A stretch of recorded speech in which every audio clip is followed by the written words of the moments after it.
Anda tidak bisa bahasa Arab, mengkampanyekan bahasa Arab, bilang Assalamualaikum aja salah. Coba tuh, dengar tuh, yang punya podcast.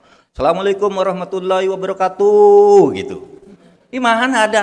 Anda mau ngeritik bahasa Arab orang bilang wabarakatuh saja, salah. Assalamualaikum warahmatullahi wabarakatuh, gitu. Coba dilihat nanti podcast yang tiap hari itu. Saya kira calahnya cuma sekali, tapi semua podcastnya salah. Ada orang bilang, tuh di Indonesia ada Islamofobi. Tidak ada, yang fobi itu rakyat ke rakyat. Kalau negara tidak ada. Saya ingin tahu apakah ada pemerintah membuat kebijakan anti Islam? No. Minta Universitas Islam, IAIN dijadikan WIN, udah. Lakukan. 27 WIN sekarang di Indonesia. Hebat-hebat. Minta undang-undang pesantren, kasih. Minta jadi menteri, kasih. Di mana fobinya? Bahwa ada yang ditangkap. Ya memang begitu kelakuannya.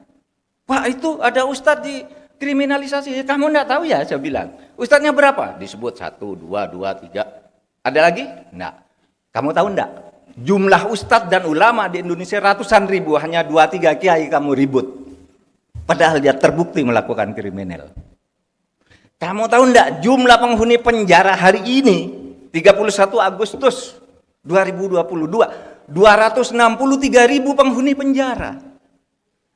Berapa orang ustadznya? Berapa orang ulamanya? Enggak ada. Dari mana? Lalu ada kriminalisasi. Ratusan juta, ratusan ribu ustadz ulama sekarang bebas berdakwah kemana-mana, termasuk Anda mengadakan acara dakwah di hotel ini, boleh. Oleh sebab itu saudara, mari kita berislam dengan baik dan maju bersama Islam di negara kesatuan Republik Indonesia ini.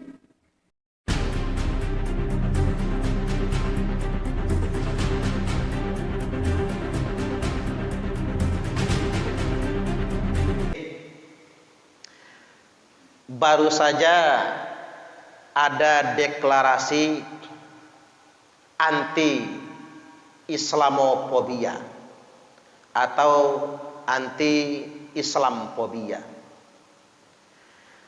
Apa itu Islamfobia? Tahu nggak? Ibu-ibu mah taunya harga cabai mahal kan? Sama minyak goreng mahal. Apa itu arti Islamofobia?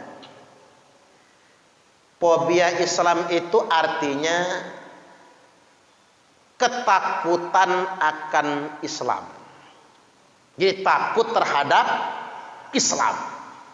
Itu yang disebut dengan Islamofobia. Ketakutan yang berlebihan, mempersepsikan Islam ini sebagai sebuah ancaman.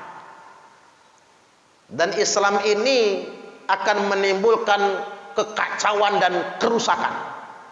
Itu Islamofobia. Nah, Islamofobia itu adanya di barat. Amerika, Eropa, sampai Australia. Dilatar belakangi kejadian 11 September penyerangan WTC Pentagon oleh kelompok teroris Al-Qaeda yang dipimpin oleh Usamah bin Laden. Sejak saat itu tinggi sekali tingkat Islamofobia di barat. Mereka ketakutan dengan umat Islam, ketakutan dengan ajaran Islam ini, gara-gara aksi teroris Al-Qaeda. Sampai di barat, Bu, banyak demo-demo anti-Islam, anti-hijab, bahkan anti-Islam, anti-hijab, anti-komunitas muslim. Bahkan kalau kita periksa di media sosial itu mereka menyobek-nyobek Al-Quran, mereka membakar Al-Quran, saking untuk menunjukkan mereka anti-Islam, Islamofobia tadi. Nah, itu kejadiannya di barat. Sampai beberapa waktu yang lalu PBB mengeluarkan semacam resolusi kesepakatan Hari anti Islamofobia, untuk mengatasi Islamofobia yang berkembang di barat. Sekali lagi latar belakangnya di barat disebabkan aksi teroris penyerangan WTC Pentagon. Nah, muncul pertanyaan, apakah di Indonesia juga ada Islamofobia? Saya cuma pengen nanya sama ibu-ibu. Ibu-ibu ini takut nggak sama Islam? Enggak kan? Islam ini agama teroris apa agama rahmat? Rahmat dong. Islam ini agama pengacau apa agama damai? Damai dong. Jadi di Indonesia nggak ada Islamofobia, itu nggak ada. Karena mengapa? Kita tahu sejatinya Islam bukan agama khawarij. Islam bukan agama teroris. Islam ini agama rahmatan lil alamin. Wa ma arsalnaka illa rahmatan lil alamin. Kita semua sepakat akan perkara itu semua. Nah, hanya saja ibu-ibu, bapak-bapak juga, ada provokator, orang-orang politik yang menggoreng isu Islamofobia ini. Mentang-mentang minyak goreng mahal, tambah mahal nih gara-gara gorengan ini. Gorengan Islamofobia ini seolah-olah ada Islamofobia di Indonesia. Saya pikir enggak ada. Kita semua nyaman-nyaman saja. Nah, hati-hati dengan framing-framing negatif ini. Saya khawatir ini dijadikan oleh oknum tertentu untuk memprovokasi bangsa Indonesia. Bahkan untuk mengadu domba kita semua. Sekarang begini, Islamofobia di barat sudah menurun. Karena mereka menyadari Islam memang bukan agama teroris. Ketika mereka mempelajari Al-Quran, Al-Quran mengajarkan rahmatan lil alamin. Maka saya ditanya, Ustadz, apa upaya meminimalisir Islamofobia? Upayanya sederhana saja, tampilkan ajaran Islam yang sesungguhnya, yang rahmatan lil alamin. Jangan yang salah. Kan jelas, innallaha jamilun yuhibbul jamal. Sesungguhnya Allah itu indah, dan Allah suka yang indah-indah. Coba Nabi, Bu, dicaci maki pengemis Yahudi, enggak dipukul oleh Nabi, malah diempani makan oleh Nabi. Berarti Islam bukan ajaran radikal, ajaran yang rahmah, penuh kasih sayang.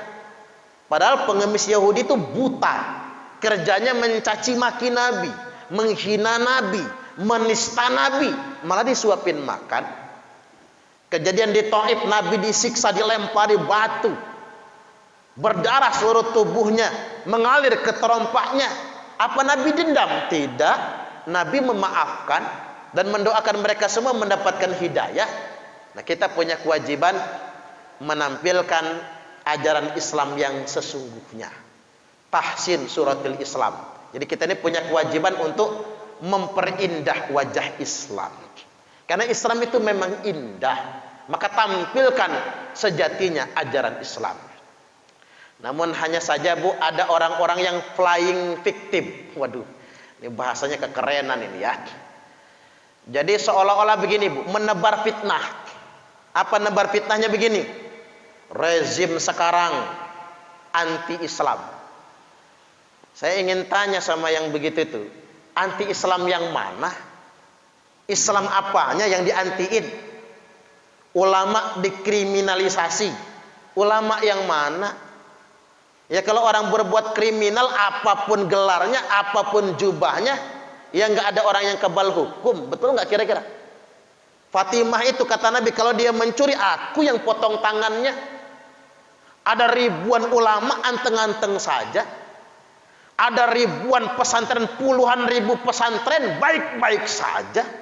Ada ratusan ribu, bahkan jutaan santri, baik-baik saja. Masjid bagus-bagus saja. Ibu-ibu pernah nggak ke masjid dilarang? Pernah nggak dilarang sholat ke masjid? Nggak pernah kan? Baik-baik saja kita sholatnya. Bahkan di Bandar Lampung ini, Sudah hampir 1000 jumlah masjid dan musola, baik-baik saja. Bahkan begini, saya ingin mengatakan itu fitnah. Yang mengatakan rezim anti-Islam itu murni fitnah. Coba kalau berpikir sebelum reformasi. Sebelum reformasi itu, Bu, anak SMA yang pakai kerudung paling 5 orang satu sekolah. Ingat nggak kira-kira? Kalau ada anak SMA pakai kerudung ditakut-takutin. Awas kamu ya. Kalau pakai kerudung susah kamu dapat kerjaan. Ditakut-takutin kan? Itu zaman sebelum reformasi loh. Setelah reformasi bebas pakai hijab. Bahkan sekarang celana sudah panjang semua. Sekolah SMP negeri, SMA negeri udah kayak MTS. Udah kayak Aliyah. Baik-baik saja kita sekarang. Zaman dulu mungkin muhajirin masih sepi, Bu, yang sholat. Zaman sekarang rame yang sholat. Nggak ada kendala apapun. Jadi ini hati-hati dengan narasi-narasi yang di-framing negatif, yang dibingkai, dikasih bumbu-bumbu negatif yang tujuannya untuk menciptakan keresahan, kecemasan, ketidak saling percayaan satu sama lain. Kita baik-baik saja. Jadi jangan percaya dengan narasi flying victim. Sekarang saya masuk ke poin yang terpenting. Nah, setelah kita punya kewajiban menampilkan Islam yang indah, bagaimana cara meminimalisir Islamfobia? Di pangkal sudah saya katakan, mengapa di barat takut sama Islam? Gara-gara Al-Qaeda ngantem WTC, ngantem Pentagon. Ditambah sekarang ada apa? Ada ISIS ngancurin Irak dan Suriah, Timur Tengah.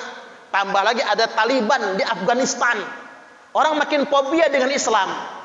Berarti kita kaum muslimin wajib memerangi kelompok radikal agar orang tidak fobi dengan Islam. Karena Islam bukan agama teroris, Islam bukan agama radikal. Kita punya kewajiban memerangi itu. Makanya kemarin ya, Bu, kelompok-kelompok radikal HTI bubarkan, Khilafatul Muslimin bubarkan. Hampirlah Bu Mareta masuk sana itu. Subhanallah. Bubarkan. Karena ngapa? Itu bibit. Mereka lah yang menciptakan Islamofobia. Nah, sekarang begini, emang memerangi mereka itu perintah Nabi, Bu. Jadi kelompok Khawarij, bahasa Arabnya Khawarij ya, Bu. Bahasa sekarangnya radikalisme, terorisme. Itu bahasa sekarang. Bahasa dulunya Khawarij. Kelompok Khawarij ini diperintahkan oleh Nabi agar kita memerangi mereka. Itu perintah Nabi. Bahkan kalimatnya begini, Bu. Fa idza kharaju faqtuluhum. Apabila mereka sudah keluar, perangi mereka. Tsumma idza kharaju faqtuluhum. Sungguh apabila mereka sudah keluar, perangi mereka. Tsumma idza kharaju faqtuluhum. Sungguh apabila mereka sudah keluar, perangi mereka. Nah, mengapa mereka diperangi? Padahal mereka itu ahli ibadah. Ahli ibadahnya nanti saya bahas sedikit ya. Mengapa mereka diperangi? Alasannya minimal 2. 1, mereka menganut paham takfiri, mengkafirkan yang tidak segolongan dengan mereka. Makanya Khilafatul Muslimin mengapa harus bubar? Karena yang belum taslim masih kafir bagi mereka. Kelompok-kelompok teror itu mengapa mereka harus diperangi? Yang enggak segolongan sama mereka dikafirkan mereka.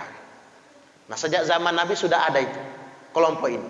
Yang kedua, ciri mereka itu selalu melawan pemerintah yang sah.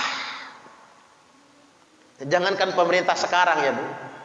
Cuman Pak Jokowi, kemarin Pak SBY gitu. Pak Soeharto dulu bahkan berhadapan sama komando jihad. Pak Soekarno berhadapan sama NII dan lain sebagainya ya. Nabiullah Muhammad sallallahu alaihi wasallam saja mereka lawan. Namanya siapa? Zulkhuwaisirah. Itu yang nentang Nabi namanya Zulkhuwaisirah. Ya Muhammad, i'dil. Luar biasa, Bu. Ini orang muslim loh, Bu. Rajin sholat. Zulkhuwaisirah tuh jidatnya ngantek kapalan saking rajinnya sholat. Dia mengkritik Nabi. Wahai Muhammad, berbuat adillah. Na'udzubillah. Nabi aja dituduhnya nggak adil. Itu yang bunuh Imam Ali, Abdurrahman bin Muljam, hafal Quran 30 juz. Ke masjid sholatnya rajin. Tahajud tiap malam. Hatam Quran seminggu sekali dalam sholat tahajud. Tapi dia mengkafirkan orang yang nggak sepaham sama dia, dan dia melawan pemerintah yang sah. Maka Nabi mengatakan, beliau bersabda, kilabun nar, kilabun nar, kilabun nar. Mereka itu anjing-anjing neraka. Syarru qatsla tahta adimis sama. Seburuk-buruknya kematian di bawah kolong langit ini adalah mati sebagai khawarij, kelompok radikalisme terorisme. Wa khairu qatsla man qataluhu. Dan sebaik-baiknya kematian orang yang gugur karena berperang melawan khawarij, terorisme. Jadi saya himbau kepada segenap bangsa Indonesia dan kita semua yang hadir di sini, kalau ingin menghentikan Islamfobia, maka kita punya kewajiban untuk memerangi radikalisme terorisme. Karena mereka lah penyebab utamanya Islamofobia. Makanya sering saya sampaikan, memerangi terorisme bukan kewajiban Densus 88 saja, bukan kewajiban TNI Polri saja, tapi kewajiban semua umat Islam. Karena ngapa? Karena mereka telah memfitnah ajaran Islam. Gara-gara mereka orang jadi ketakutan dengan ajaran Islam. Jadi begitu. Sekarang kita lanjut ke video berikutnya. Nah, saya ingin tambahkan hadisnya, Pak. Mungkin ada yang bertanya begini, Ustaz, kok kita nangkep teroris, memerangi teroris? Wong teroris itu orangnya soleh-soleh kok. Nah kan bahasanya begitu ya Pak. Orangnya rajin sholat. Bahkan saya tanya dengan petugas itu, teroris yang ditangkap itu, begitu masuk sel apa yang mereka lakukan? Yang mereka lakukan langsung baca Quran Pak. Langsung baca Quran. Saya akan sampaikan hadisnya. Nabi SAW bersabda, yakhruju qaumun fi akhir zaman. Akan keluar sekelompok orang di akhir zaman. Dalam matan yang lain, yakhruju qaumun min ummati. Akan keluar sekelompok orang dari umatku sendiri, kata Nabi. Yaqra'unal Qur'an. Mereka itu fasih-fasih membaca Al-Qur'annya. Laisa qira'atukum ila qira'atihim bisai'. Bacaan Al-Qur'an kalian tidak ada apa-apanya dibandingkan dengan bacaan mereka.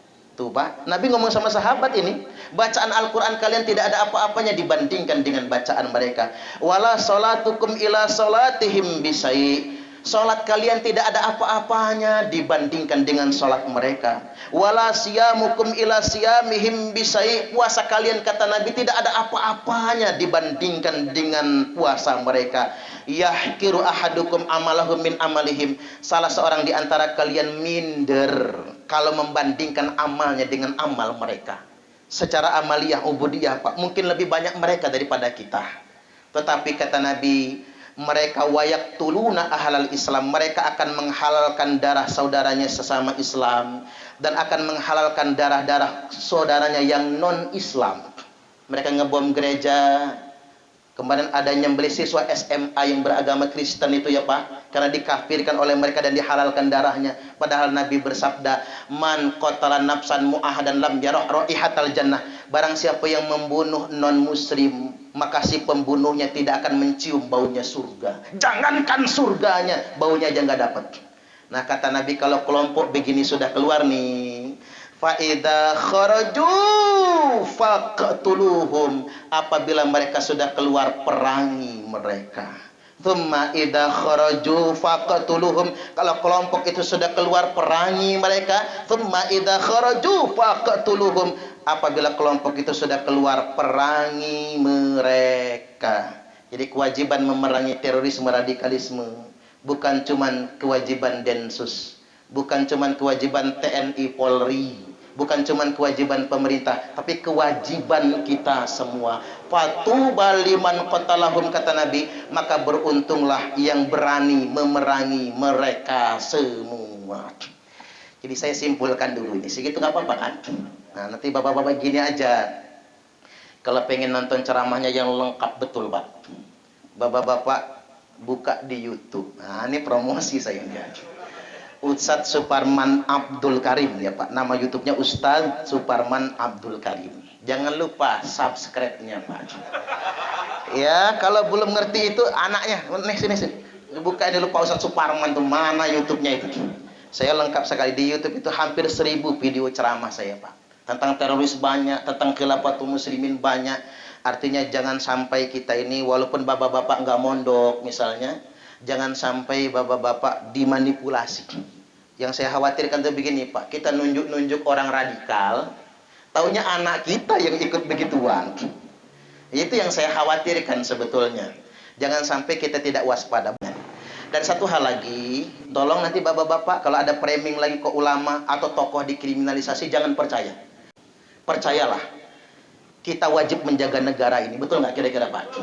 Kalau bapak-bapak bingung ke harus mana ke berpihak, nggak usah berpihak kemana-mana Pak. Berpihak sama negara. Kalau ada orang mengatakan ulama dikriminalisasi, jawab balik, ulama yang mana? Tunjukin, ulama yang mana? Ada ribuan ulama di Indonesia ini anteng-anteng aja, biasa saja. Ada ribuan pesantren bagus-bagus aja, betul nggak kira-kira Pak? Santrinya banyak jutaan, nggak jadi masalah. Umat Islam dikriminalisasi, tanya baik Pak, umat Islam yang mana? Masjid megah semua, pengajian bagus semua, nggak ada. Indonesia ini sudah terlalu baik. Mohon maaf, minta satu waktu dikit lagi ya Pak ya. Sudah terlalu baik Pak. Di Malaysia, orang yang terduga teroris, baru terduga loh Pak, belum tersangka, itu ditangkap, ditahan selama 25 tahun baru disidang. 25 tahun ditahan, baru disidang untuk membuktikan dia salah atau enggak. Itu Malaysia. Kalau di Amerika, terduga teroris ditangkap, dipenjara tanpa pengadilan. Itu di Amerika Serikat.